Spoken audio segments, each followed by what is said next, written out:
একামতে দ্বীনের কর্মী ভাইদের জন্য সুসংবাদ। আল্লাহ রসুল সাল্লাল্লাহু আলাইহি ওয়াসাল্লাম যারা আল্লাহর এই জমিনে আল্লাহর দ্বীনকে প্রতিষ্ঠা করতে চায় এবং প্রতিষ্ঠা করার চেষ্টা করে, তাদের জন্যে রাসূল করিম সাল্লাল্লাহু আলাইহি ওয়াসাল্লাম সুসংবাদ দিয়েছেন। কি সুসংবাদ?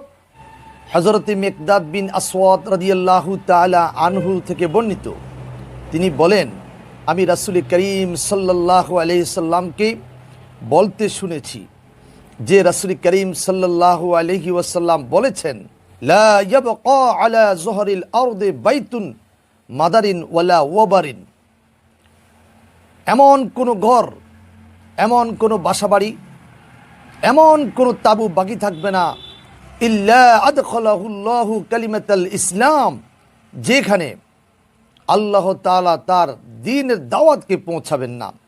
বিইজ্জে আজিজিন আও যুল্লে জালিলিন, সম্মানের ঘরে সম্মানের সাথে, লাঞ্ছিতের ঘরে লাঞ্ছনার সাথে আল্লাহ তাআলা তার এই দ্বীনের দাওয়াতকে পৌঁছায় দিবেন।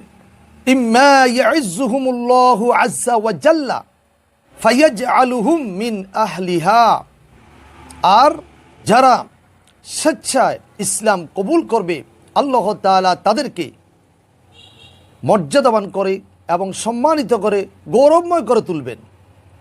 আও ইউজিল্লুহুম ফায়াদিনুনা লাহা, পক্ষান্তরে যারা স্বেচ্ছায় ইসলাম কবুল করবে না, তারা তাদের বিবেকের কাছে, তারা তাদের আকলের কাছে লাঞ্ছিত হবে, অপমানিত হবে, অপদস্থ হবে। অবশেষে তারা আল্লাহর বিধানের প্রতি আনুগত্য করতে বাধ্য হবে। বর্ণনাকারী হযরত মিকদাদ রাদিয়াল্লাহু তাআলা আনহু বলেন, কুলতু, আমি বললাম, ফায়াকুনাদ-দীনু কুল্লুহু লিল্লাহ, তখন তো সমগ্র বিশ্বে আল্লাহর দ্বীন কায়েম হয়ে যাবে। বন্ধুগণ, দেখুন কেমন সুসংবাদ, যে এমন কোনো ঘর বাড়ি তাবু বাকি থাকবে না যেখানে আল্লাহর দ্বীন পৌঁছবে না, আল্লাহ তাআলা পৌঁছিয়ে দিবেন। আমরা শুনেছি শহীদ আল্লামা দেলাওয়ার হোসেন সাঈদীর মুখে, তিনি তার তাফসিরের ময়দানে বলেছিলেন যে এমন কোনো ঘর বাড়ি বাকি থাকবে না যেখানে আল্লাহ তাআলা তার দ্বীনকে পৌঁছাবেন না এবং দ্বীন পৌঁছবে না। সেই সময় এসে গেছে।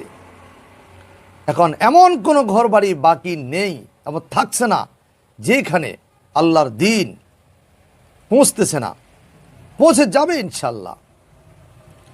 আসুন এরকম এক বটবৃক্ষ ইসলামের সেই মহান ছায়াতলে আমরা এসে সমবেত হই, আল্লাহর জমিনে আল্লাহর দ্বীনকে প্রতিষ্ঠা করার জন্যে, এই জমিনে শান্তি প্রতিষ্ঠা করার জন্যে, এই জমিন থেকে সমস্ত অশান্তিকে উৎখাত করার জন্যে, ইসলামের এই বিধানকে পালন করে প্রত্যেকেই এই ইসলামের ছায়াতলে এসে হাতকে শক্তিশালী করি, মজবুত করি, যেন দুনিয়ার শান্তি আখিরাতের মুক্তি আমরা পেতে পারি, আমরা যেন সেই দায়িত্ব পালন করতে পারি।